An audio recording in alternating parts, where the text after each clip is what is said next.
শান্ত এখন একেবারেই অশান্ত। মান অভিমান, ক্ষোভ, আক্ষেপ সব ভুলে একটা পরিবারের দায়িত্ব তার কাঁধে। তারপর থেকেই টাইগারদের টেস্ট দলটা যেন এক হাসি খুশি পরিবারের চিত্র। The caterpillar to butterfly effect. যখন শান্তর ব্যাটন হয়ে উঠল তরবারি, তখন টাইগারদের থাবা থেকে মুক্তি মেলা তো আর সহজ কোনো কথা না। আজ যখন সংবাদ সম্মেলনের চেয়ারটায় বসলেন নাজমুল হোসেন শান্ত, তখন তার চেহারায় কোনো অহংকার ছিল না, ছিল এক চরম নাটকীয়তা। অথচ কদিন আগেও পরিস্থিতি এমন ছিল না। রান খরা, সমালোচনা আর চারপাশের ট্রলিংয়ে নেতৃত্ব থেকে সরে দাঁড়াতে চেয়েছিলেন, কিন্তু বিসিবি কর্তারা জানতেন রতনে রতন চেনে, জহুরিতে চেনে হীরা। বুঝিয়ে সুঝিয়ে যাকে ফেরানো হয়েছিল তিনিই আজ রূপকথার এক নায়কের মতো বুক চিতিয়ে দাঁড়িয়েছেন। সবাই যখন ভেবেছিল শান্তর অধ্যায়টা শেষ, ঠিক তখনই টেস্ট ক্রিকেটের সবুজ ঘাসে তিনি ঘটালেন এক অবিশ্বাস্য ফিনিক্স পাখির মতো পুনরুত্থান। মুখের কথাই নয়, শান্ত নিন্দুকদের জবাব দিয়েছেন মাঠের পারফরমেন্সে, জাদুকরি পরিসংখ্যানে। শুধু নিজের ব্যাটে আলো ছড়িয়েছেন তা তো না, দলকেও এনে দিয়েছেন ক্যাপ্টেন হিসেবে টেস্ট ইতিহাসের সবচেয়ে বেশি সাফল্য। আয়ারল্যান্ডকে 200 ব্যবধানে উড়িয়ে দেয়া কিংবা ঘরের মাঠে পরাশক্তি পাকিস্তানকে হোয়াইট ওয়াশ করা। শান্তর বাংলাদেশ যেন এক নতুন আগ্রাসী ব্র্যান্ডের ক্রিকেটই উপহার দিচ্ছে। শান্ত যেন একেবারে ক্যাপ্টেন কুল। টাইগারদের টেস্ট রাজত্বের পরিসংখ্যানে ওই যে সেরা। মুশফিকুর রহিমের রেকর্ড ভাঙা মোটেও চারটিখানি কোনো ব্যাপার ছিল না, কিন্তু শান্ত মাঠে নেমেছেন, এলেন, দেখলেন এবং জয় করলেন। ভিনি ভিডি ভিসি নীতিতেই সব করলেন। যেখানে 34টি টেস্ট ম্যাচ খেলে কিংবদন্তি মুশফিক পেয়েছিলেন 7টি জয়, সেখানে শান্ত মাত্র 18 ম্যাচেই পকেটে পড়েছেন 8টা দুর্দান্ত জয়। 16টা ম্যাচ কম খেলে তিনি এখন বাংলাদেশের টেস্ট ইতিহাসের সফলতম সেনাপতি। অধিনায়ক শান্ত এক ক্রিকেটীয় মগজাস্ত্রের গল্প। টেস্টে নেতৃত্ব দিয়ে ইতোমধ্যেই কুড়িয়েছেন প্রশংসা। কিংবদন্তি ওয়াসিম আকরাম, মাইকেল ভন, আকাশ চোপড়াদের কণ্ঠে ঝরেছে শান্ত স্তুতি। নিখুঁত পরিকল্পনা আর ট্যাকটিক্যাল মাস্টার ক্লাসের ফসল এটা। মাঠে যখনই পার্টনারশিপ জমে উঠেছে শান্ত, তখনই তার বোলিং পরিবর্তনে এনেছেন চমকপ্রদ বৈচিত্র্য। আয়ারল্যান্ড ও পাকিস্তানের বিপক্ষে সিরিজে তার ফিল্ডিং প্লেসমেন্ট ছিল চোখে পড়ার মতো ক্ষুরোধার। তাই বলাই যায় যোগ্য নেতার হাতেই উঠেছে লাল বলের ক্রিকেটের ব্যাটন। তাজিন খন্দকার, ৭১। পাকিস্তান হারায় মন খারাপ হয়েছে বাংলাদেশের স্পিন বোলিং কোচ মুশতাক আহমেদের। হওয়াটাই স্বাভাবিক। তিনি যে পাকিস্তানের সাবেক ক্রিকেটার, তবে পেশাদারিত্বের জায়গা থেকে তার শিষ্যরা সিরিজ জেতায় আবার খুশি এই কিংবদন্তি। দীর্ঘদিন ধরে বাংলাদেশের স্পিন বোলিং কোচ হিসেবে সাফল্যের সাথে কাজ করছেন মুশতাক। তার অভিজ্ঞতা ও দর্শন কাজে লাগিয়ে স্পিনে আরও শান দিচ্ছে বাংলাদেশ। সাথে পেস ইউনিটে হয়ে উঠেছে অপ্রতিরোধ্য। পাকিস্তানকে ঘরের মাঠে টেস্ট সিরিজে হোয়াইট ওয়াশ করেছে বাংলাদেশ, তাতে পাকিস্তানের জন্য খারাপই লেগেছে মুশতাকের। ARY নিউজকে তিনি বলেন, অনুভূতি অবশ্যই মিশ্র। হারের পর অনেক খারাপ লাগছিল। বাংলাদেশ 2টো ম্যাচ জিতেছে, কোচ হিসেবে এটা তৃপ্তিদায়ক। আপনি আপনার কাজের রিওয়ার্ড পাচ্ছেন। তবে যে দলের বিপক্ষে লড়ে জিতেছি সেই দলটা তো পাকিস্তান, একটু খারাপই লাগছিল। এটা স্বাভাবিক অনুভূতি।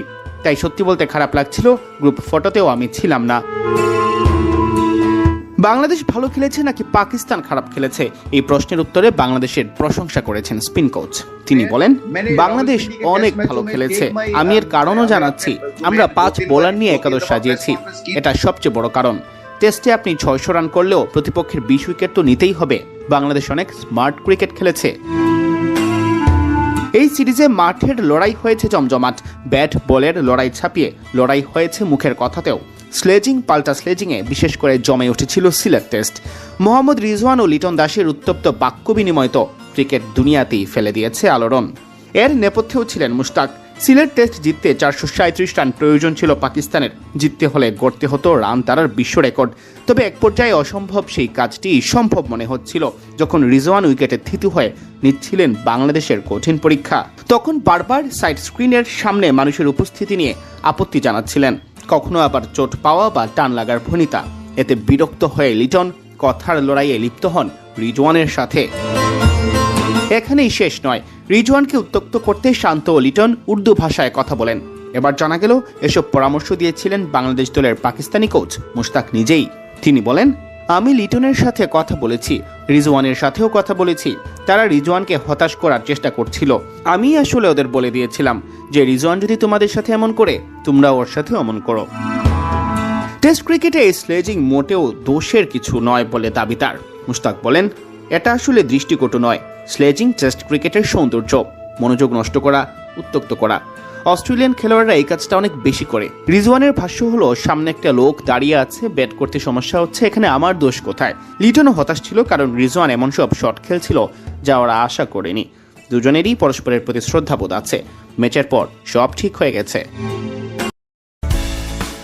পাকিস্তান বধের গল্প লেখা হয়ে গেছে। এবার যদি সেই তালিকায় যোগ হয় অস্ট্রেলিয়ার পর ভারতও, তবে বাংলাদেশ ক্রিকেটে শুরু হয়ে যাবে নতুন এক অধ্যায়। পাকিস্তানকে টানা 2 সিরিজ হারিয়ে এখন বাংলাদেশ ক্রিকেটে আত্মবিশ্বাসের নতুন জোয়ার। আর সেই আত্মবিশ্বাসের কথাই যেন ভারতীয় গণমাধ্যমকে জানিয়ে দিলেন tiger cricket president Tamim Iqbal.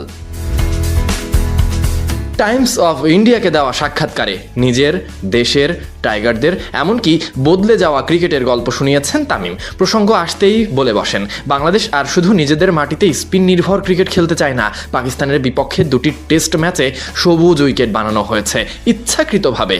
তামিমের ভাষায়, আপনি যদি পাকিস্তানের বিরুদ্ধে টেস্ট ম্যাচগুলো লক্ষ্য করে থাকেন তবে দেখবেন 2টি উইকেট ছিল স্পোর্টিং উইকেট। বাংলাদেশ 2টি টেস্টেই ঘাসের সবুজ উইকেট তৈরি করেছিল। এটি আমাদের মানসিকতার পরিবর্তনকেই নির্দেশ করে। বাংলাদেশের জন্য স্পিন ট্র্যাক তৈরি করে সিরিজ জিতে নেওয়াটা খুব সহজ হতে পারত, কিন্তু সবুজ উইকেট তৈরি করেছি এবং বাংলাদেশ ক্রিকেটে আমি এই মানসিকতার পরিবর্তনটাই দেখতে চাই। সহজ পথে নয়, পথ কঠিন করে নিজেদের শক্তিশালী করাটাই মূল লক্ষ্য হওয়া চাই। পাকিস্তান বধের পর তাই এবার ভারতকে নিয়েও বড় স্বপ্ন দেখছে টাইগাররা। ভারতের বিপক্ষে সেপ্টেম্বর সিরিজ নিয়ে আশাবাদী বোর্ডরুম অধিনায়ক। ওই সাক্ষাৎকারে তামিম বলেছেন, ভারত বাংলাদেশে এলে সবসময় দারুণ প্রতিদ্বন্দ্বিতা হয়। দর্শকরা এটি উপভোগ করেন, তারা মাঠে আসে এবং একটি স্বাস্থ্যকর প্রতিযোগিতা হয়। ভারতের বিরুদ্ধে গত সিরিজে বাংলাদেশ খুব ভালো করেছিল। এই 2টি দেশ যখনই খেলে, বিশেষ করে যখন ভারত বাংলাদেশে আসে, তখন খেলাটি সবসময় উত্তেজনাপূর্ণ হয়। ভারতের বিপক্ষে এই সিরিজ নিয়েও আছে টানাপোড়েন, কারণ সবশেষ টি-20 বিশ্বকাপ খেলতে যায়নি বাংলাদেশ। সুতরাং অভ্যন্তরীণ পরিস্থিতি অনেকটাই খোলামেলা আলোচনাতে। তবে আশাবাদী তামিম, আমি অত্যন্ত আশাবাদী। সমস্যা সবসময়ই থাকবে এবং সেগুলোর সমাধান করা ক্রিকেট বোর্ডগুলোর দায়িত্ব।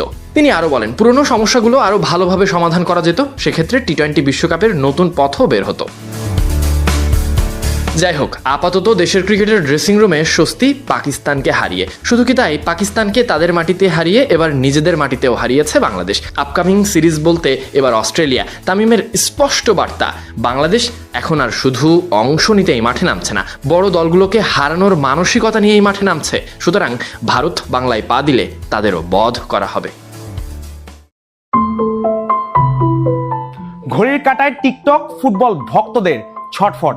22 বিশ্বকাপের পর এবারের বিশ্বকাপের বাকি আর 22 দিন, কিন্তু 48 দলের এই বিশ্বকাপ মানেই তো শুধু মেসি, রোনালদো, এমবাপ্পে বা নেইমারদের পোস্টার নয়। বিশ্বকাপ মানে এক রাতের ভূমিকম্প, এক গোলের বিদ্রোহ আর এক আন্ডারডগের বুক চিতিয়ে বলা আমরাও আছি। স্টেডিয়ামের আলো যখন জায়ান্টদের বুকে ঝুঁকে থাকে, ঠিক তখনই কখনো কখনো ছায়া থেকে উঠে আসে কোনো দল, স্কোরবোর্ড আগুন লাগায় আর ফুটবল বিশ্বকে নতুন করে হিসাব করতে বাধ্য করে। তাহলে চলুন দেখে নেওয়া যাক সেই সব দলের নামগুলো। এই তালিকার সবচেয়ে রোমাঞ্চকর নাম নরওয়ে। সামনে আর্লিং হালান্ড, বক্সের ভেতরে চলন্ত সাইডেন। একবার বল পেলে ডিফেন্ডারদের চোখে যেন লাল সতর্কবার্তা। আর পেছনে মার্টিন ওডেগার্ড, মাঝ মাঠের কন্ট্রোল রুম, যার পাশে আছে তালা খোলার শব্দ। ফ্রান্স সেনেগালের গ্রুপ কঠিন, হ্যাঁ, কিন্তু নরওয়ের কাছে আছে শরীরের জোর, গতির ঝড় আর 28 বছর পর বিশ্ব মঞ্চে ফেরার আগুন। কেপ ভার্দে, নামের পাশে নেই তারকার ঝলক, আছে দল হয়ে ওঠার গল্প। ক্যামেরুনকে টপকে বিশ্বকাপে এসে ব্লু শার্করা বুঝিয়ে দিয়েছে ফুটবল শুধু নামের খেলা নয়, নার্ভেরও খেলা। অভিষেকের চাপ থাকবে কিন্তু ভয় নেই, কারণ যাদের হারানোর খুব বেশি কিছু নেই, তাদের সাহসী অনেক সময় সবচেয়ে বড় অস্ত্র। এবার জাপান, তাদেরকে আর চমক বলা অন্যায়, তবু তাদের পুরো গুরুত্ব দেয়া হয় না। 2022 সালে জার্মানি স্পেনকে হারিয়ে সামুরাই ব্লু দেখিয়েছে তারা শুধু দৌড়ায় না, ছক কেটে আঘাত করে। প্রেসিং এর তীব্রতা, কাউন্টারে বিদ্যুৎ, সিদ্ধান্তে শৃঙ্খলা। জাপান এমন দল যারা প্রতিপক্ষের 1 সেকেন্ডের ঘুমকে গোলের দুঃস্বপ্নে বদলে দিতে পারে। ক্রোয়েশিয়া আবার সেই পুরনো জাদুর নাম। 2018 সালে ফাইনাল, 2022 সালে সেমিফাইনাল। তবুও কেন জানি আলোচনায় তারা একটু পিছিয়ে, কিন্তু নকআউটে ক্রোয়েশিয়া মানে ঠান্ডা মাথার সার্জারি। মদ্রিচের অভিজ্ঞতা আর তরুণ প্রজন্মের ক্ষুধা মিলে তারা আবারও বড় দলগুলোর রাত দীর্ঘ করতে পারে। ইকুয়েডর আসবে লাতিন আগুন নিয়ে, তরুণ শক্তিশালী, দম ফেলার সুযোগ না দেয়ার ফুটবল। তাদের ম্যাচে গতি থাকে, ঘাম থাকে, ধাক্কা থাকে। অন্যদিকে উজবেকিস্তান এক রহস্য প্যাকেট, বড় নাম নেই কিন্তু সংগঠন আছে।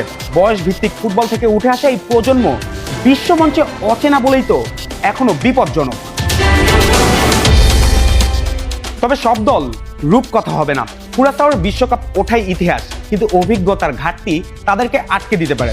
জর্ডান হৃদয় জিতেছে, কিন্তু আর্জেন্টিনা, আলজেরিয়ার মতো প্রতিপক্ষের সামনে শুধু আবেগ যথেষ্ট নাও হতে পারে। স্কটল্যান্ড লড়বে, অস্ট্রিয়া শৃঙ্খলা দেখাবে, কিন্তু বড় দাগ কাটতে লাগবে আরো ধার। 2026 বিশ্বকাপ তাই শুধু ফেভারিটদের দৌড় নয়, এটা হতে পারে অচেনা পতাকার উত্থান, নীরব দলের গর্জন। কারণ বিশ্বকাপের আসল সৌন্দর্য তো এখানেই, যেখানে 90 মিনিটে রাজা বদলায়, মানচিত্র কাঁপে আর ফুটবল লেখে নতুন গল্প।